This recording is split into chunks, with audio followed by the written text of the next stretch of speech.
So Laura is a trainer and an author. She also blogs, and you can find her on Twitter. Hi, Laura. Welcome. Thank you for Hi. joining Hi, us. everybody. Hello. So you can find her online, both on her blogs and on Twitter. You have her Twitter handle there on the last line. And she's talking today with us about how pronunciation boosts proficiency in so many other language areas. So over to you, Laura, and thank you for being here with us. Thanks, Federica, and thank you very much, everybody, for coming. It's quite unusual times in the world now, so thank you for coming if you're here for professional development or if you just want some company because you're not allowed to leave your house. I'm really glad to see you here. I'm going to share my screen now so you can see my slides.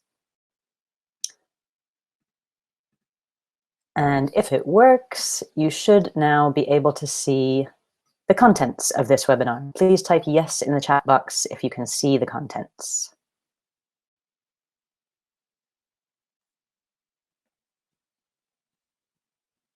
Great, thank you. Okay, so it looks like it's working, and so let's begin. As you can see, we're going to cover 4 main areas. We'll start with the kind of practical bit, the why teach pronunciation at all. Then we will look at some of the common challenges and questions that people have. And of course, we'll spend some time looking at the practical side of things, what we can do in the classroom. We'll have some time at the end for questions and answers. I can hear a few of you saying that you can't hear me. If you can hear me, please type yes in the chat box now. Okay, a lot of you can. So if you have no sound, then somebody from Macmillan will talk to you separately. And meanwhile, let's continue with the webinar, the rest of us. There will be a recording available afterwards, so if anything goes too fast for you or if you just want to watch again, you'll have that option. And these slides will also be sent to you at the email address that you used to register for the webinar. So you'll have notes at the end, you'll have a recording. So now just participate, and I hope you enjoy.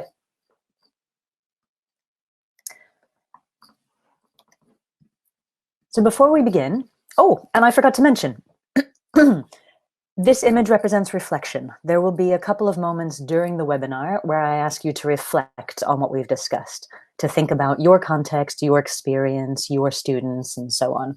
So if you see this picture, it means it's time to reflect. Now, in a webinar of this size, there are 500 people I can see. We all have quite a range of experience and comfort, let's say, with teaching pronunciation. So we're going to start with a quick survey. I'm going to open a survey on the screen, and you'll be able to click your answer in the survey. Please don't type your answers in the chat box. Only do that if the survey is broken. But when you see the survey appear, you should be able to click your answers. So we'll use this briefly now just as a way to get to know each other a little bit before we begin. So here comes the survey. And you should see it on your screen now. So there are 2 questions. Please click your answer in the survey.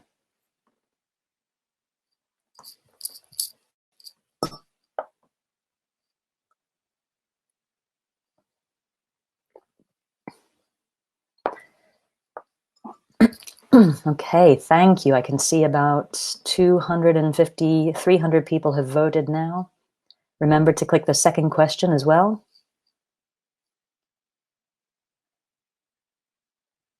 Excellent. Over 300 people have voted now. Great.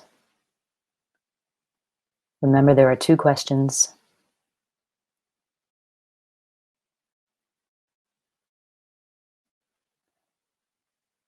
Okay, just 20 seconds to finish voting.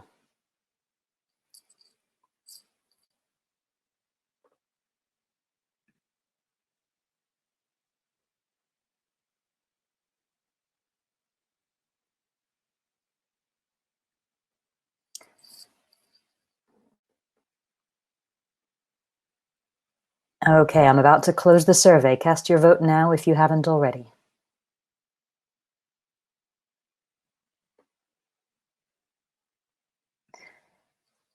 All right, and let me show you the results. You should be able to see that about half of you are fairly confident, but you'd like to learn more. And some of you are not confident at all, and some of you are very confident. So this is quite common. Most people cluster around the middle. They know something, they're comfortable, but we can always learn more.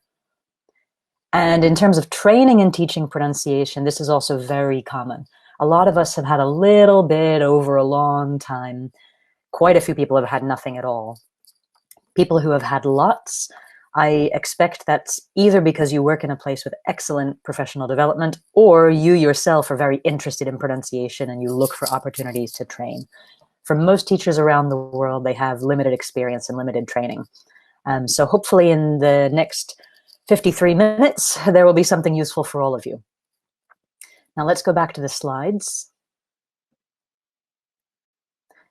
You should be able to see my screen again now, and you should be able to see a screen which says 1.0, the academic part. Why teach pronunciation at all? And I can see lots of yeses in the chat box. Excellent, thank you for confirming. So let's continue. So why teach pronunciation? Or why teach pron? If you're not already a pronunciation geek, then I'll tell you now that we often abbreviate it to pron. So now you're in the club. Reason number one, very good reason, is that it works. There's quite a lot of research now that shows that by practicing pronunciation and developing awareness of pronunciation in a controlled context in the classroom, that does transfer to spontaneous speaking outside class. So it's time well spent. We're maybe not going to see immediate change, like with all learning, but over time, by working on pronunciation in class, learners develop their pronunciation and speaking more freely. So it's definitely worth doing. Reason number two is probably the one we all think of. It's the most obvious, that we know that working on pronunciation improves speaking and listening. That feels natural, that feels obvious, because of course, speaking and listening are all about sound. What I find particularly interesting is that actually improved phonological awareness impacts all four skills plus grammar and vocabulary. So there's some research, for example, that shows that learners who have a better sensitivity to pronunciation and the mapping between a written form and a spoken form, they actually become faster, more confident readers as well. And likewise, when they're writing, they're less likely to make crazy guesses at how to spell a word because they have a better awareness of how the written form matches the spoken form, which they already have in their mind. Similarly, with grammar and with vocabulary, I know I've had a lot of experience with students at quite advanced levels who are not using certain words or structures, which I know they understand, I know we've studied. And when I've investigated a little bit more, I've found that they're not confident with how to say these things. So even though they might use them in their writing or they might understand when they hear them, they're not using them because they don't know how to say them and they don't want to make a mistake. There's a lack of confidence, but not a lack of knowledge.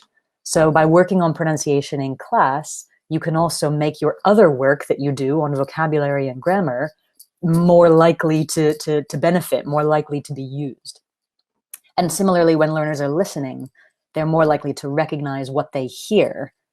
I know a lot of learners who are much more confident with the written form. They know all the rules, they have great vocabulary, but when they leave the classroom and they hear English spoken in the world, they don't understand because they've only really studied the written forms in detail. They haven't had enough exposure to how things sound. So actually developing pronunciation awareness can benefit all four skills and other language. It's not just about pronunciation. Unfortunately, teachers around the world generally don't have enough confidence or enough training in teaching pronunciation. There was a very interesting study a few years ago which looked into the pronunciation teaching habits and attitudes of 600 teachers around the world and found that there's not enough training and consequently not a lot of confidence in teaching pronunciation. So hopefully with events like this, we'll improve those numbers a little bit, and maybe if this researcher repeats her study in a few years, things will look a little bit more positive. So basically, we know that pronunciation teaching is necessary, we know that it works, and we know that teachers don't always feel comfortable with it. So I'm very glad that you're all here with me today.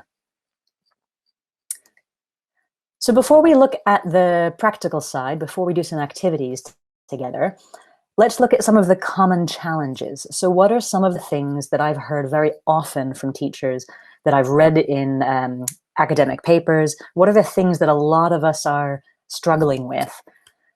Well, first of all, as we've seen, lack of training and confidence. Maybe we're very willing, we're very interested, but we don't really know where to begin. More practically, lack of time. I think I don't know any teacher who doesn't need or want more time for all the things that they have to cover in their syllabus. I hope that because of lack of time, we're not avoiding pronunciation, because as we've just seen, working on pronunciation improves everything, actually. But of course, we all feel like we don't have enough time. I've put lack of time in quotes because, as I'm about to show you, we can actually do quite a lot with what is already on the page of the course book without lots of extra planning time. One question that I'm asked quite often is, well, should I do a whole lesson on pron? I mean, how can I fill 60 minutes, 90 minutes just with pronunciation? My answer to that would be, well, yes, you can if you want to. I mean, the same way that sometimes we fill a whole lesson with grammar or with reading skills, but it's not necessary. And if I had to choose, I would much rather people integrated a little bit and often, because like with all things related to learning, it only happens over time. It needs to be little and often. If you find that there's one thing in particular that it's really useful to focus on for a longer period, great. That's part of your judgment to exercise as a teacher. But I think best to integrate a little bit throughout the course. And then another common question, well, okay, how exactly can I integrate it? So fine, I get it, it's important, I want to do it every day, but where do I begin? Well, have no fear, I'm about to show you. I think we also, though, need to acknowledge at the moment, on this particular day in time, that there is another challenge that many of us are currently facing. It would be remiss not to mention the current state of the world, the fact that many of us are in a position where we're having to move our teaching and our learning online. And that creates a whole lot of challenges and difficulties that are not even related to pedagogy. So we have the risk of our family in the same house. You know, it's one thing to say work from home, but that's not easy when you have other people in the house who rely on you or who need your attention. Similarly, you know, you have pets who are trying to sit on your laptop and your attention is constantly being interrupted. So being realistic, we are at the very moment in kind of a complicated situation. Excuse me. Also, then this increases pressure on us from a professional perspective and a personal perspective. Hopefully we can laugh about it a little bit and relieve some of the pressure. These are some of the things I've seen on social media this week, people reacting to the stress of working from home and teaching from home. I'll give you a moment to read that.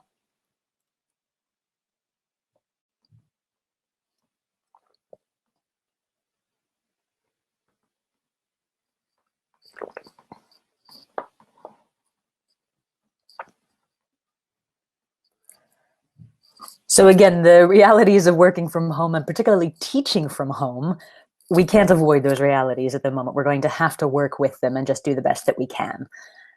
And the reason that I mention all this is because anxiety and uncertainty are often a part of teaching. You know, we really care about what we do and we really want to do a good job. And at the moment, we're being pushed even further outside of our comfort zones. So what can we do about this?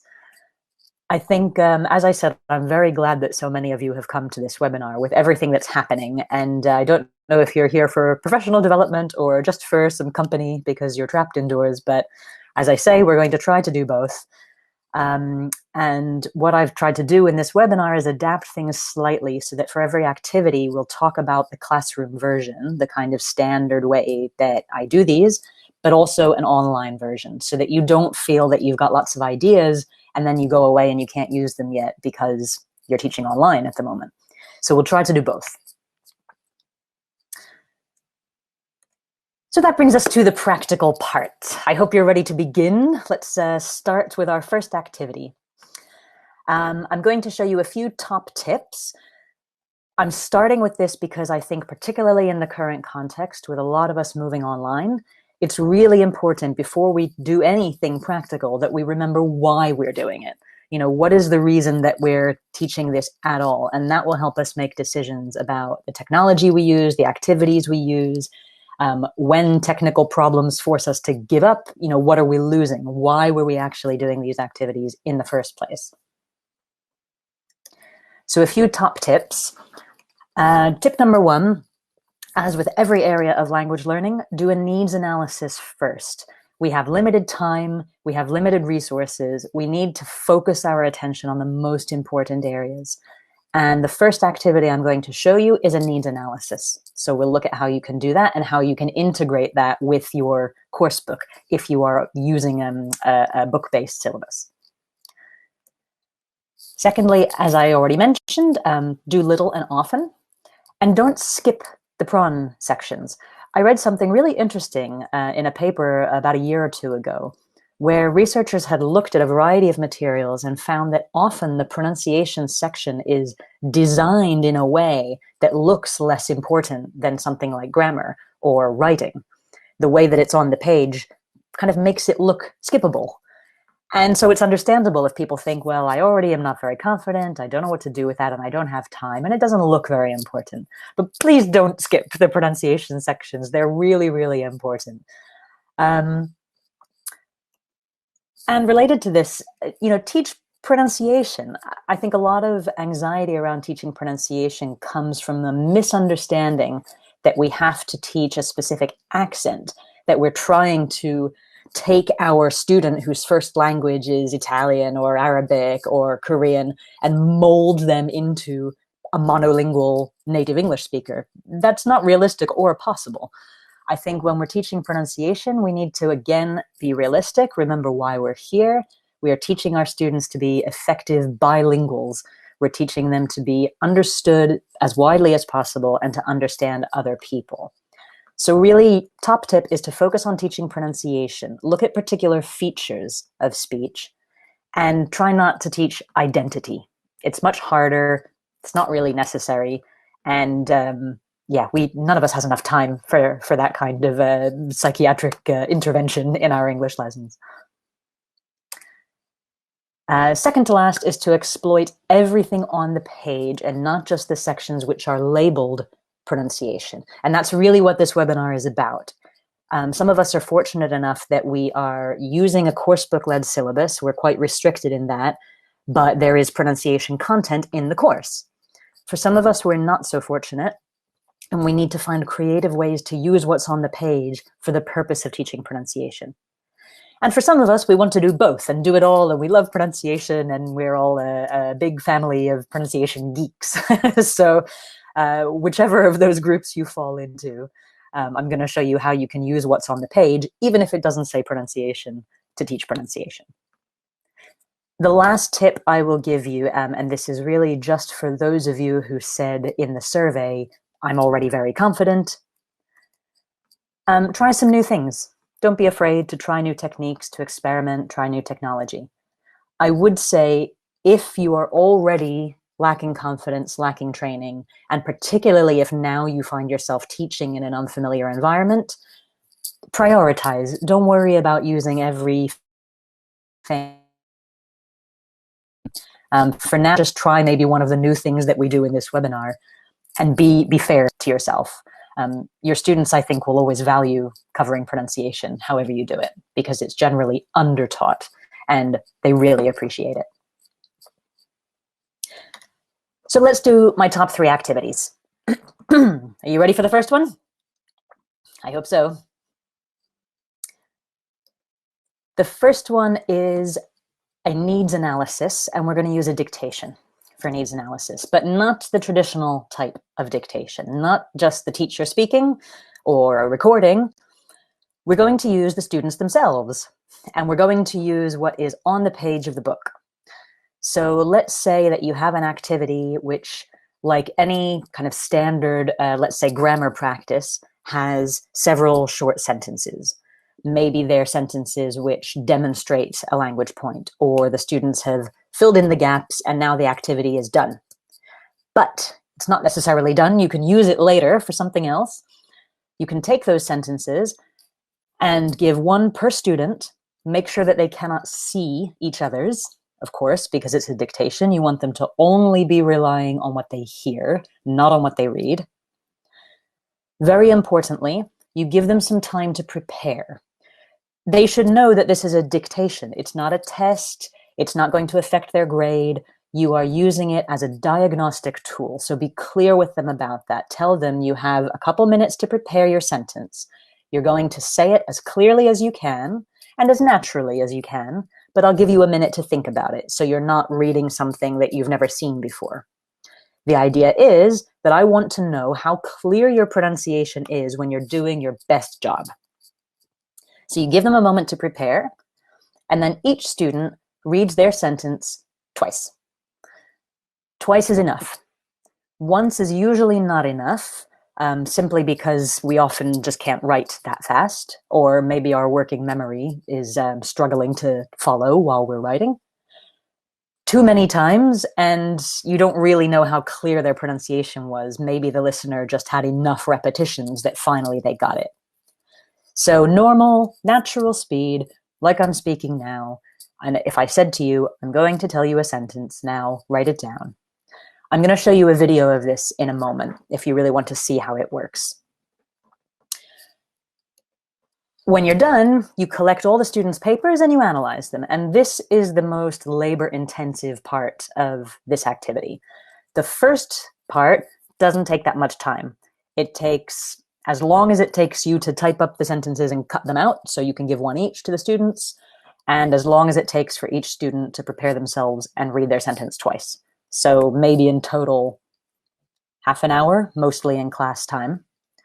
The analysis takes longer because, of course, you have to read and think and look at your notes and cross-reference and compare and type up their feedback. And honestly, yes, that takes time. However, it's really, really valuable time spent. You get so much insight through this activity into what your students are hearing, what they're saying, which is problematic and also not problematic.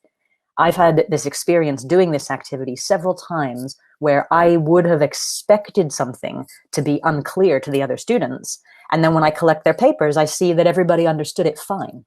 So again, that really helps me prioritize in the rest of my syllabus what to spend time on. And it teaches me something. I can see where my assumptions are right or wrong. Let me show you a real example from my class a couple years ago. I had the students' permission to share this. So this is a sentence that one of my students prepared. You can see, I hope you can see my mouse here. You can see that she put a little mark between house and was, where she thought it would be necessary or helpful to pause slightly. You can see that she's also marked with stress bubbles how many syllables are in these words and where the stress should be.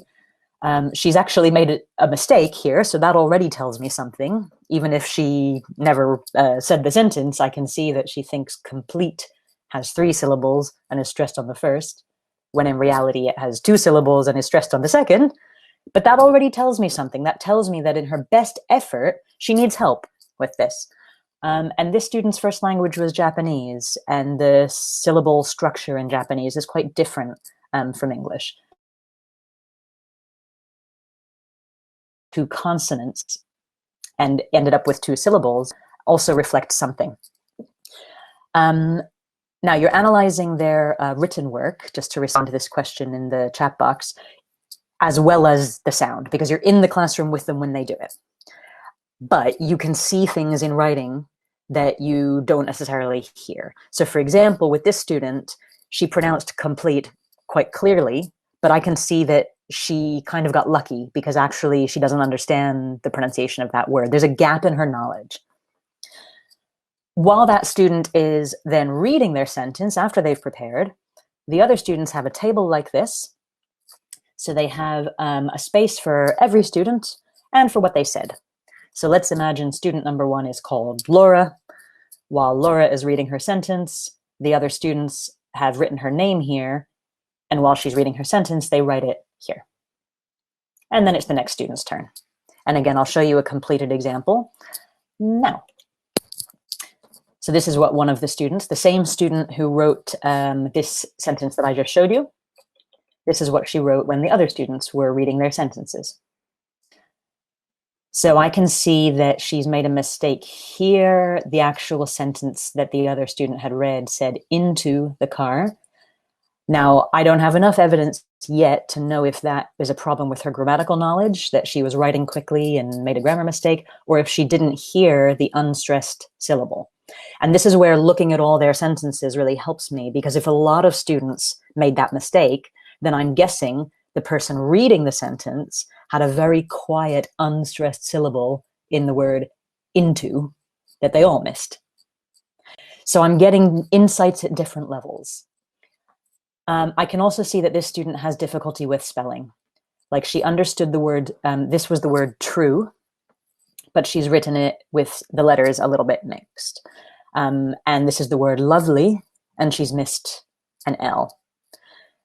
This, where she's written get up, was actually that top. So here I can guess it might not be a pronunciation issue, it's partly vocabulary, but despite the clarity of the student who was reading this sentence, she still didn't get it. So there's probably a couple things happening there. It's partly that she doesn't know the vocabulary, and it's partly that the student who read the sentence didn't articulate clearly enough for her to make a better guess. So there's a lot of things happening on a lot of levels, and that's why I say the analysis is quite intense, but really interesting. Now, at this point, you probably want to see what it looks like. I recorded this a few years ago with this class, again, with their permission to share. The whole video is available online, and it's about 15 or 16 minutes. So I'm not going to show you all of it, but I am going to show you a clip now. So I'm going to move to the video player. You should see that appear on your screen now. Please type yes if you can see the video player now. Okay, great, thank you. And I'm going to play you just a very short clip so that you can see one student reading her sentence and the kind of speed and so on. Please make sure that your volume is up loud enough so that you can hear this in detail. And I will count to 5 and then press play so you're ready. 1, 2, 3, 4, 5. So, Patsko, can you go first? Yes. Other students, can you find when to start? Yeah. You can read your sentence 2 times, not too fast. Okay? And the other students, just listen. I just wanted to say, I'm really sorry.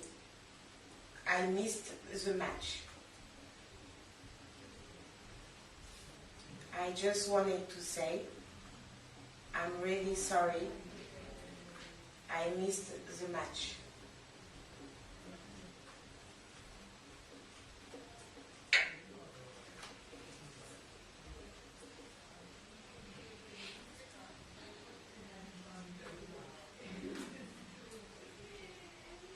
Thank you.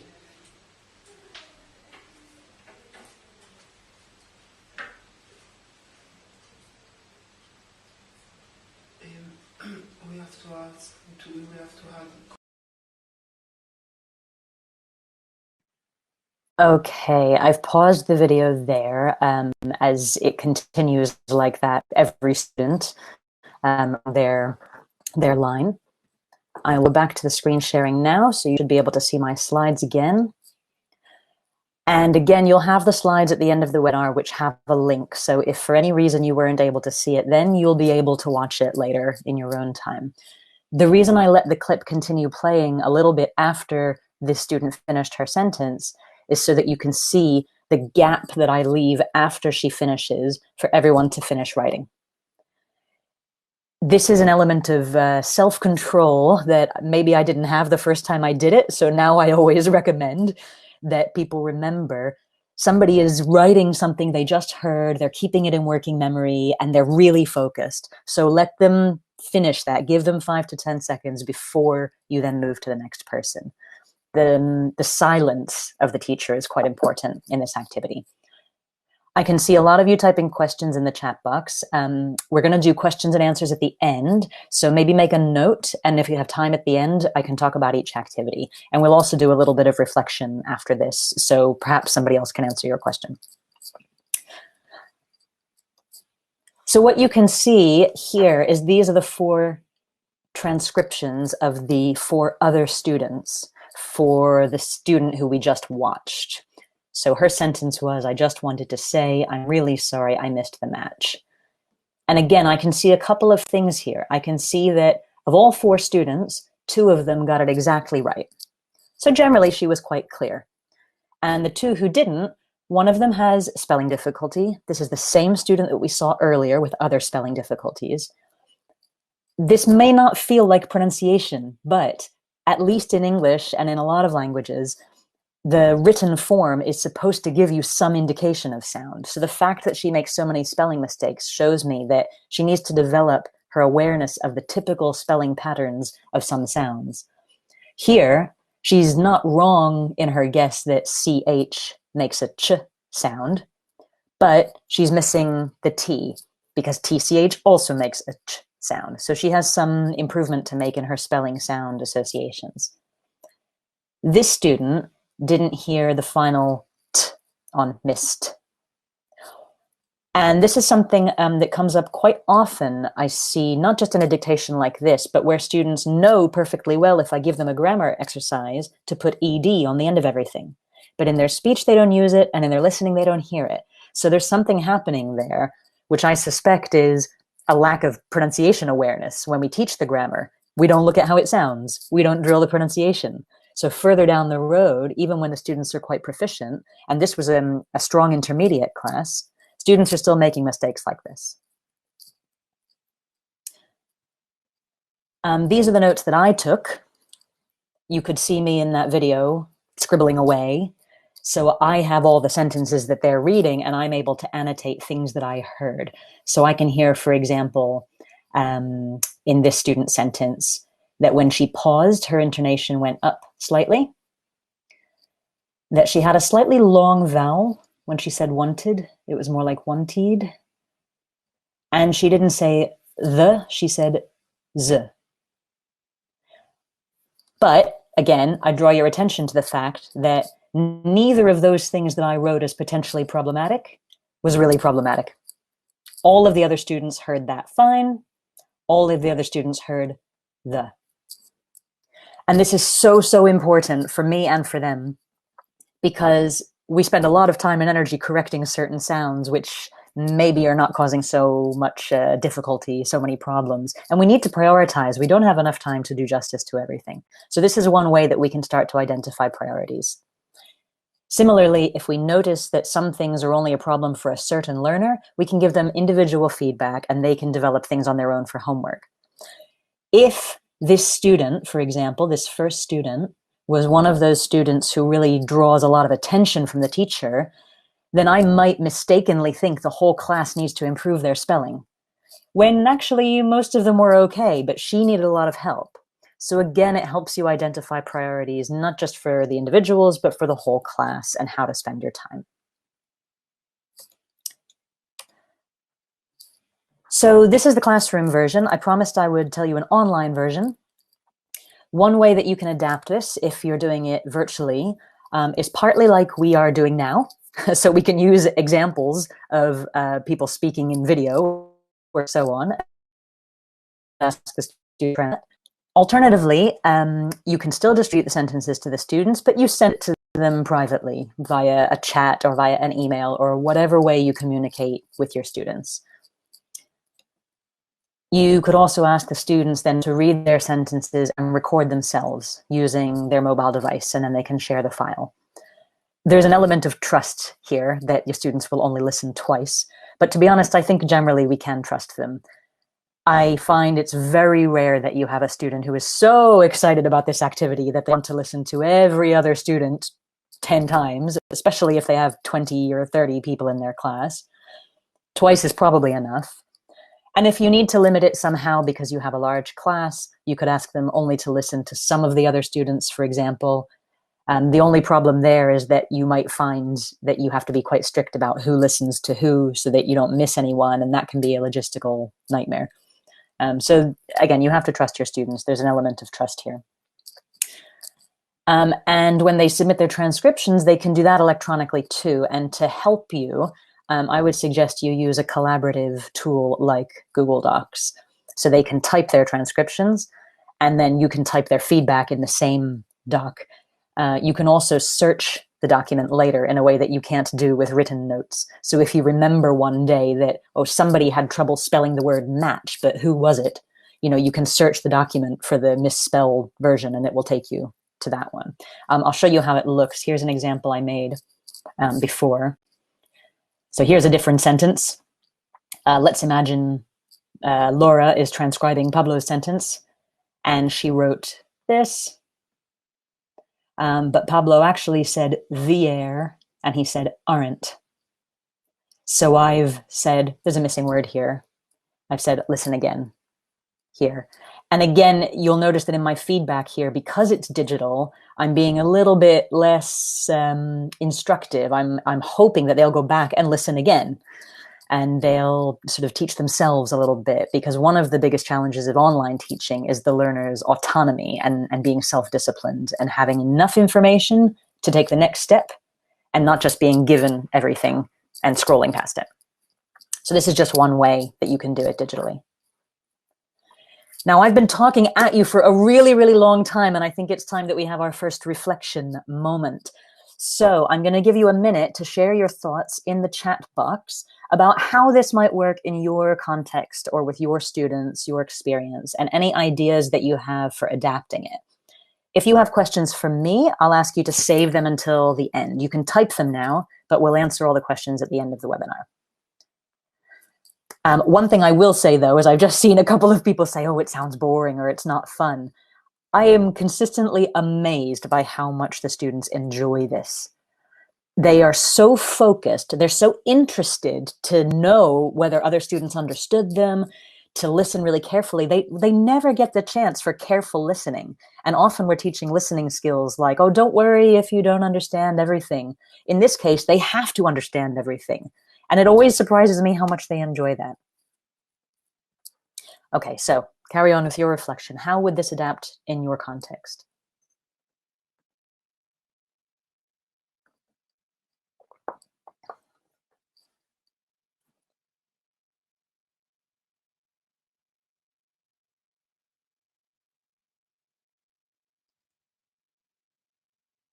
I can see some interesting comments and questions.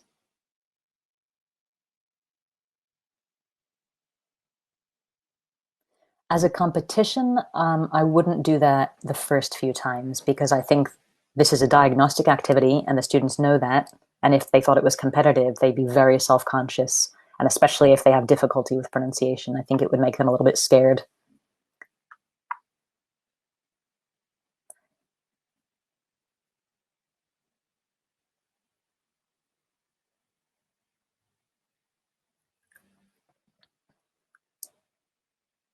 Oh, interesting. They can use WhatsApp. Yes, you can record voice messages on WhatsApp. So if the students already use that medium for learning, fine.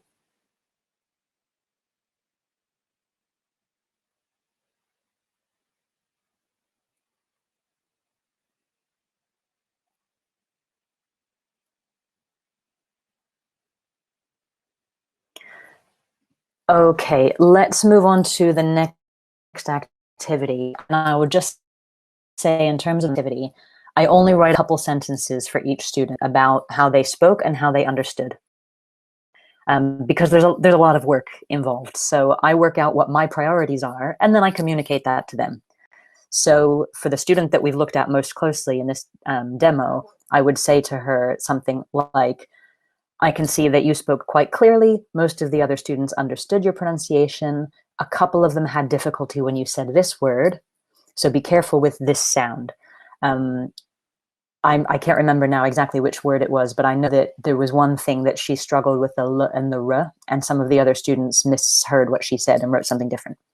For her listening skills, I'd give her similarly a couple of brief sentences, like, you seem to understand your peers very well. Sometimes you don't know the vocabulary, and so you guess, and that's okay, you're still learning.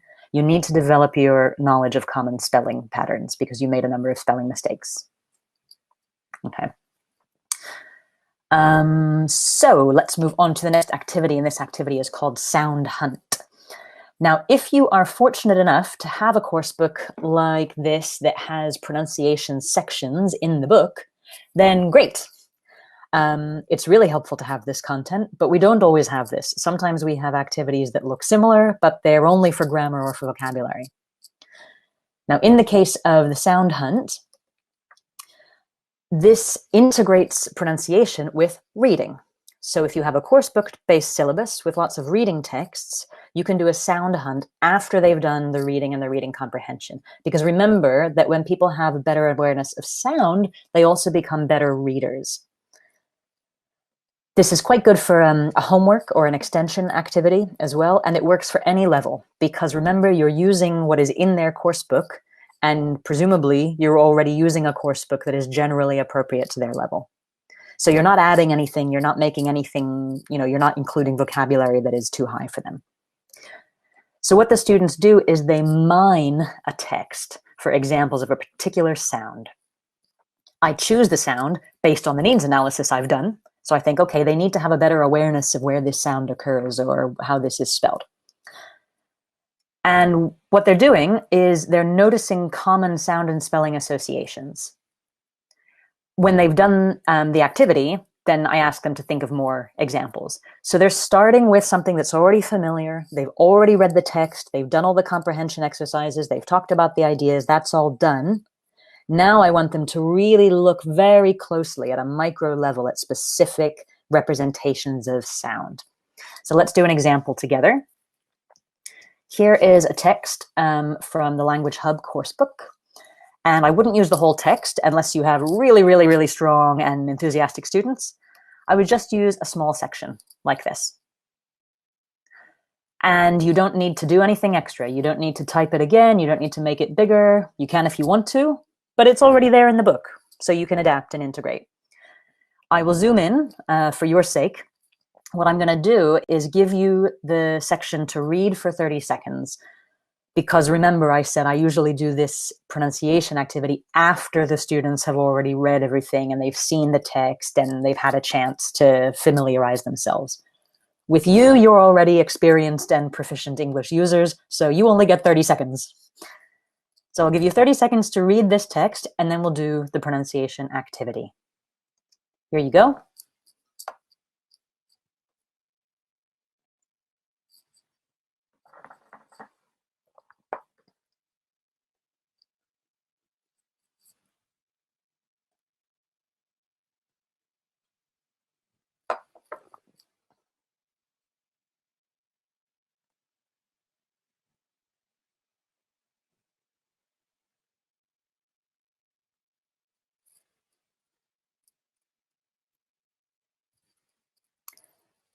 And your 30 seconds is up. Now remember, I'm simulating because this is a demo. With students, they would have much more time. They would have already read this. Maybe they did it in a lesson the previous day. So now they've looked at it on a macro level and they've looked at the vocabulary and the meaning and so on. Now they can look at a micro level at sound. So I'll show you the text again. With students, I would probably just give them one sound to look for. But you're experts, and I'm going to push you. I'm going to give you two sounds to look for. I want you to look for these two, s and z. Okay? Sound as in st, and the second sound as in zoo. I'm going to give you 1 minute, and let's imagine that you as a class need a little bit of extra support. Maybe some of the students are quite weak or lack confidence. So I won't just give you the text and tell you to find sounds. I'll tell you how many that there are. And that gives you a little bit of extra support. So I'll tell you now that there, in this text, there are 9 examples of the S sound, and there are 10 examples of the Z sound. And I'll give you 1 minute to find them. Here you go. Your minute begins now. Oh, and wait. Please do not type your answers in the chat box. Not yet. Again, I want to demonstrate something I would do with students here. We don't want the strongest students to lead the activity and not give the others a chance. So I'll show you the text. I want you to find the sounds, but for now, just try to remember or make a written note. Don't type them in the chat box yet. I will tell you when. Okay, you have 1 minute.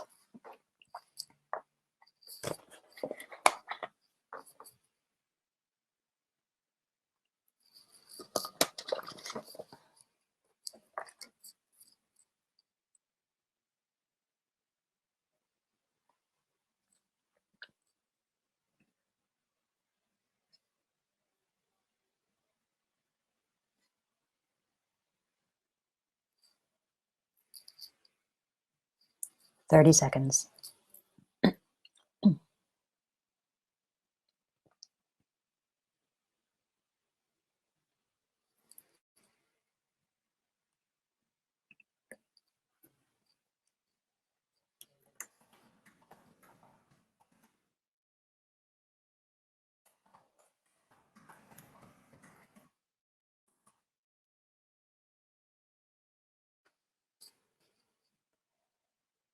And your minute is up. So now let's start only with the first sound, with S.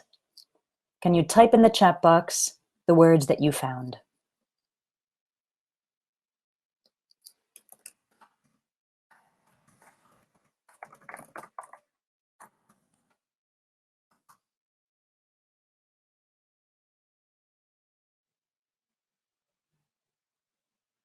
Interesting, great, okay. And now we'll move to the second sound. Please type the words that you found with Z.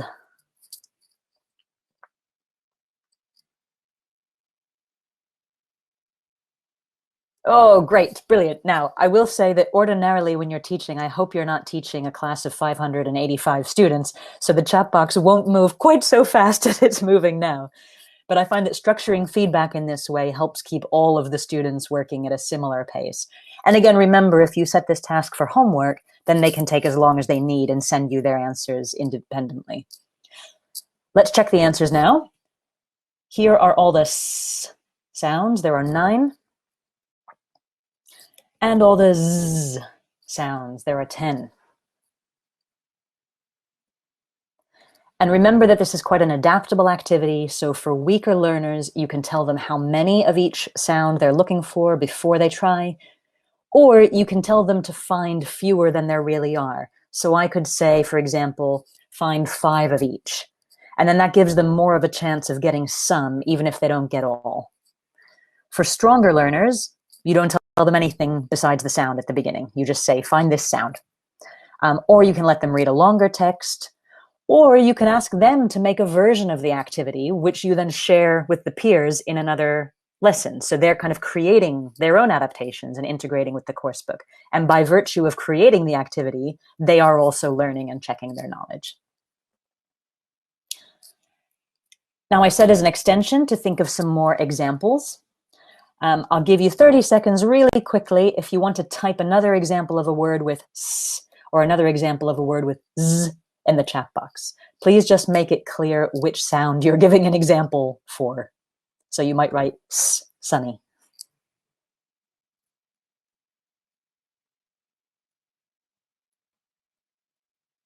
See, soon, sleep, good. Oh, wisdom, very nice, okay. Examples, it's 2 Z. Zip, good, reads, exactly. Really nice way of doing the activity, and I didn't have to create any more material. Everything was in my course book, something the students had already done, and it just makes the activity a little more alive. It brings things off the page. An online version, well, obviously we just did one. There are other things that you can do to take this online. So you could ask the students to do it on paper in their regular books, which they're already using, and then just send you a photo of what they circled, for example. A lot of teleconferencing software also allows students to draw on the screen. So I prepared earlier and put circles around the answers, but you could also do that live, either you controlling the pen or them controlling the pen. Or if they do this on their screen at home as homework, they can annotate it and then take a screenshot, take a picture of the screen to share with you. So there's different ways that you can share it digitally. And of course, in the digital environment, if they're not sure, or you want them to check their own answers or make their own activities, they can also check an online dictionary. The benefit of the online dictionary as opposed to the print dictionary is not only will it have the information, but it will also have audio that they can listen to. So again, you're reinforcing the relationship between the spelling and the sound. Very quick reflection. 2 questions. Did you enjoy that? And do you think your students would? Very quick reflection. Type your answers in the chat box, please.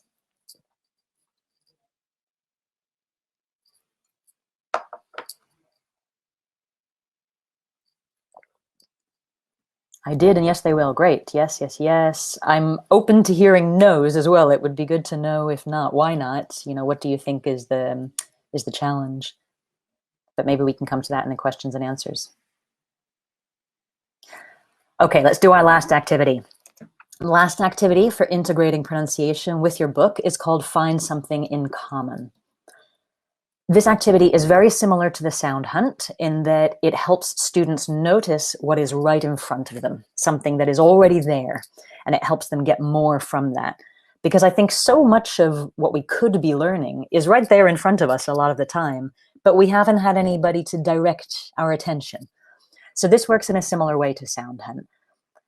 It could be used maybe to start the next lesson, say after you've done a certain activity, and then the next day you say, oh, remember this? We're going to look at it again, but we're going to look at it in a different way. And what the students do is they have to look for 2 or more words or phrases that contain the same feature, the same sound or the same stress pattern. So it's a little bit like sound hunt, except that you're really focusing on what things have in common. And this is one way that I've found, especially with sounds rather than stress, to help students build up a better concept of a sound, because they have to find things which rhyme. And I've had students at very high levels, for example, realize suddenly after 15 years of English that words like where, W-H-E-R-E, and were, W-E-R-E, don't have the same vowel sound. But they've never really thought about it this way. So this activity gets them to recognize what things have in common. And after you've done it, you can write the words on pieces of paper and then use them again in future for revision or for testing peers. So maybe after you've done this activity many times, they have 50 pieces of paper and you ask them to put them in groups according to words that have the same sound or the same first sound or the same stress pattern or something like that. Let's do a demo so you know what I mean. Here's an example of a collocations exercise from a course book. So let's imagine the students did this activity yesterday. They did it for vocabulary. So they've gone and they've chosen A, B, or C for each one. Now I'm going to ask them to find some pronunciation that is hidden in plain sight. I'm going to ask them to find all the examples of this stress pattern. Da, da, da, like banana. So 3 syllables, and the second one is stressed. This time, I'll ask you to type your answers in the chat box as you go. And I'll give you about 60 seconds.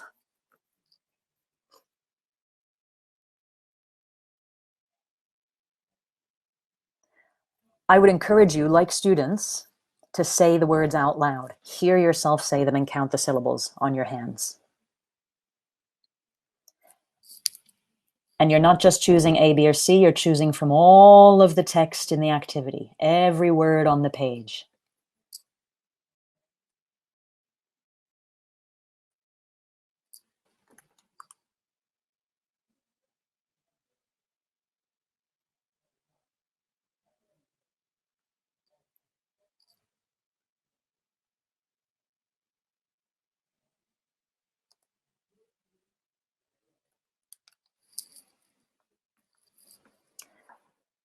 Okay, we've got some right answers. Let's check the answers together. So words that have exactly the same stress pattern, da, da, da, are these. So attention, investors, and expenses. But notice that there are also some distractors hidden on the page. So there are some words that have 3 syllables, but a different stress pattern, like these ones. So all of these words, company, customers, recently, have 3 syllables, but the stress is on the first, not the second. And similarly, this one has 2 syllables, but a lot of students may feel that it has 3. Now, this is on the page in the course book, but ordinarily we would do the vocabulary activity and then move on. In this way, you get the students to look more closely at what is already there in front of them. And all of this information about pronunciation is available in a dictionary. So if at any point you're not sure or they're not sure, you can check. You can kind of check your own answer key. And in this case, I'm limiting the number of correct answers. I'm showing you everything. This has all 3 words that have the same stress pattern. But if you're not sure or you're worried you might miss something, you can always limit. So find as many as you can and then subtract 2 or 1 so that you know that if the students find this many, then at least that many exist. There may be more, but you only ask them to find a couple. Now, how can you take this activity online? Again, if you don't trust your students not to look at other people's answers in the chat box, you can ask them not to type anything until the time is up, like we did earlier. Or if you're able to, you can disable the chat box temporarily, or you set this task for homework, so it's not done in a group anyway. As an online version, instead of slips of paper for peer testing, you can use a collaborative spreadsheet, something like Google Sheets, which is like Excel. So you could have a column for groups of things with the same feature. Or you can make flashcards with online tools as well. And our final reflection is not just a reflection, but actually time for our questions and answers, because we're at the end of the webinar now and we have just a few minutes left for questions and answers, which Macmillan, Federica from Macmillan is going to help me organize the questions and address a few. So all that's left is for me to say thank you very much for attending, especially under the circumstances, and especially if you are one of the people at the moment working from home with children and cats climbing all over you and so on. So thank you very much for being here. So our final reflection and questions and answers. Federica, would you like to help me choose some questions? Yeah, of course. Thank you so much for such a great session, Laura, and thank you everyone for attending. It was absolutely great. So there was a question. If you have questions, do type them into the chat box, but there was one that kept popping up during the session, and it was at what level, both age-wise and proficiency-wise, would you recommend that teachers start focusing on pronunciation with their students and, teaching them how to use these tools that we've been talking about? Very good question. Start immediately. Pronunciation is always there. At the moment that you're learning English the first day and you only know 3 words, I guarantee you want to say them. And the pronunciation is already there. We can't avoid it. It's not so easy to grade or minimize the way you do with other things like vocabulary and grammar. As soon as you open your mouth, there's sound. In terms of proficiency levels, then, I'd say start immediately. In terms of age as well, as soon as people open their mouths, pronunciation is there. For these activities in particular, one of the reasons I like them is because they all work with what is already in the book, and assuming that the book is appropriate for the age and the proficiency level of your students, then so are these activities, because you're already using what's there. So really, anything, any age, any proficiency level, you can always do something with pronunciation. That's great, thank you. There's a question that I managed to pin. Yeah, there's one pin at the top of the chat box. I don't know if you can see that. Yes, in the needs dictation, the students use the sentences from the current unit. I advise that they don't make them themselves. The reason being that pronunciation does not operate in isolation. It always interacts with the structures and the words that we're using. And if there's any chance that your students are going to make sentences that the other students won't understand because of the grammar or the vocabulary, then it's going to ruin your activity. So use sentences that you know are accurate, clear, and that the students have already seen in the course book at some point in the past. Yeah, that's great. There's another one. Yeah. Can we divide our students according to the level of their pronunciation?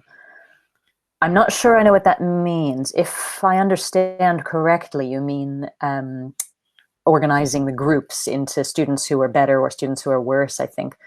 I don't think it's that simple, to be honest. It's pronunciation can be quite misleading. Sometimes we feel like if we understand someone well, then they have good pronunciation. And if another person doesn't understand them, then they have bad pronunciation. But one of the most common myths about pronunciation is that it's all about the speaker. It's not. The listener has a huge role to play. And often it's the listener's expectations that determine how easy it is to understand somebody. So I don't think it's very easy to divide people according to pronunciation level. That's great. And there was also another question that was that kept popping up, and it was, if you have a big classroom, I think I read up to 45 people, how can you actually divide them, or do you even do that, divide them into those small groups to practice those activities, especially the needs pronunciation that you talked about? Yeah, the needs analysis is a bit of a different one. For the other activities, you can do that with as many students as you need, because really all you need to do, especially if you're online, is provide an answer key for them to check later. For the needs analysis, I treat it a little bit like I would treat tutorials. So any kind of lesson time where you really need to address each student individually or in small groups, usually I would manage that in a special lesson where, while some of the students are doing one thing, I'm with the other students doing another thing. This isn't something that you can do all the time because it's too much work, but at the beginning of the course, it's hugely valuable. And then maybe at a halfway point. So if you have a really big group, I suggest you have to split them up, divide them into, say, 10 students at a time. It would just be easier for you. Thank you, Laura. That's great. And I think we have time for one more question because we've gone over the hour. So, okay. How much useful can it be to mix with other language skills? Exceptionally useful. That's really the main motivation for giving a webinar like this, is that we often think that pronunciation is a separate area, but in reality, pronunciation needs to be integrated with everything else because it is always there. It's always present, even when we think it's not, like reading and writing. We know that people who have a better awareness of sound are faster readers, at least in English, or at least in systems where in language systems where the spelling and the sound have a relationship. So very important to mix with other areas. Being a learner of English as a foreign language myself, I couldn't agree more, honestly. And, I've seen the difference going from where my pronunciation started to where it's got now. And we know it's not perfect, but, I am a faster reader now than I was. So Great. Congratulations. Thank you. Not questions in the chat box, of course, but for all the rest. So thank you so much, Laura. That was a great session. Thank you on behalf of everyone here at Macmillan. And I'd like to... thank you all for attending. Thank you, everyone, for attending. Thanks to Mike Crowley for organizing such a great series of webinars.